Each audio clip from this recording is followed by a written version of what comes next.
नमस्कार। मेरी कहानी का शीर्षक है रिश्तों की सूझबूझ।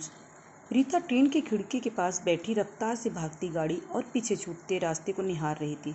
कितनी रफ्तार थी इस ट्रेन की और पीछे छूटते गांव, शहर, न जाने कितने रास्ते गुजरते जा रहे थे।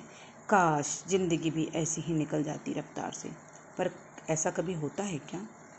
वो आज अपने ससुराल के उस घर में जा रही थी जिसमें उसकी डोली बड़े अरमानों से आई थी और वो फूलों नहीं समा रही थी शादी करके। नया घर, संसार, नए लोग, पति का साथ, कितना सपने जैसे लग रहा था सब कुछ। पर सपना तो सपना ही होता है। हर किसी के नसीब में अच्छे लोग, अच्छा परिवार नहीं लिखा रहता। रीता ने बहुत कोशिश की थी कि वो परिवार को हर हाल में बिखरने नहीं देगी। न जाने कितने दुख सहे, उफ तक न आने दिया लबों पर, न कोई शिकायत की। उसकी किसी से बहस भी कभी नहीं होती, वो सब कुछ सहती रहती। अपने व्यवहार से सबका दिल जीत लेगी। वो दिन रात यही सोचती रहती कि घर के माहौल को बदल देगी, हर कोने में हंसी की झनकार सुनाई देगी और हम मिलजुल कर एक दूसरे के दुख सुख के साथी होंगे। कभी कभी इंसान ना टूटता है, ना बिखरता है, बस हार जाता है अपनों से और शायद किस्मत से। तभी चाय वाले ने आवाज़ दी, बहन जी चाय लोगी क्या? कड़क इलायची अदरक वाली चाय है, तरोताज़ा हो जाओगी आप। रीता का ध्यान उस चाय वाले ने अपनी ओर तरफ खींच लिया और वो हंस पड़ी। अरे भैया दे दो तरोताज़ा, तो मैं हो ही गई हूँ और भी हो जाऊंगी तुम्हारी चाय पीकर। बड़ी ही कड़क मिजाज के थे उसके सास ससुर। कब तक वो नरम बनकर सब कुछ सहती? अंत में उसने हार ही मान ली।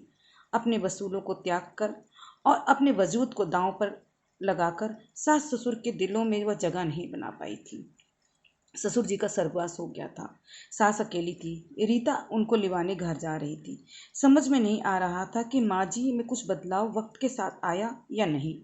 रीता भी अब सास बन चुकी थी। मिलना जुलना तो हमेशा ही होता था, पर सास ससुर कभी अपना घर नहीं छोड़ते थे, या यूं कहें कि किसी से बनती ही नहीं थी।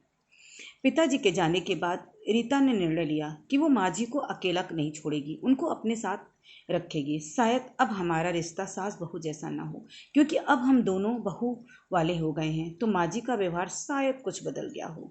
रात के 8 बजे ट्रेन अलीगढ़ पहुंची और अब उसने टैक्सी में अपने सामान को रखा और घर के लिए रवाना हो गई। रास्ता ज़्यादा लंबा नहीं था, जल्दी ही पहुंच गई।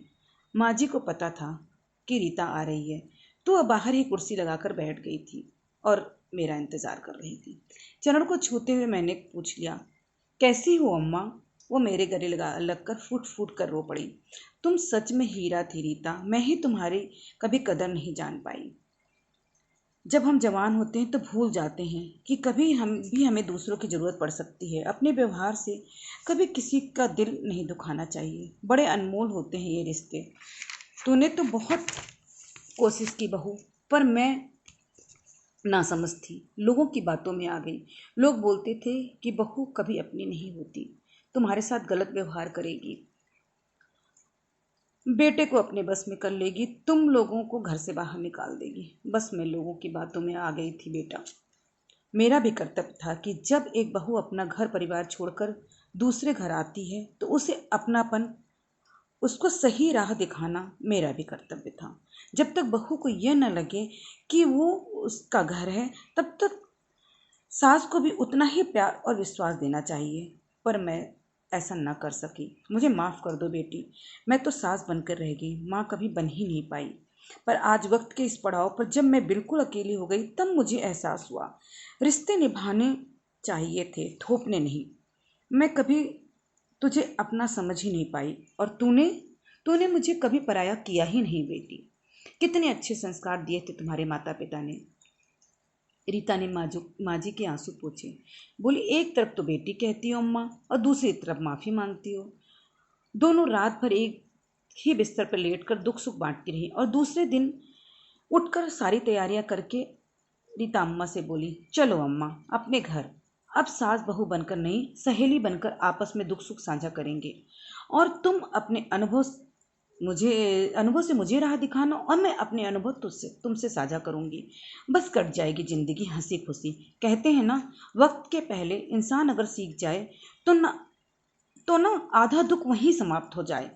अंत भला सो सब भला। जब आए देर आए दुरुस्त आए। अनोखी जोड़ी थी ये सास बहू की।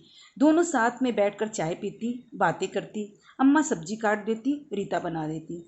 प्यार से जीवन नैया चल पड़ी थी साथ साथ। यही तो है रिश्तों की सूझबूझ। धन्यवाद।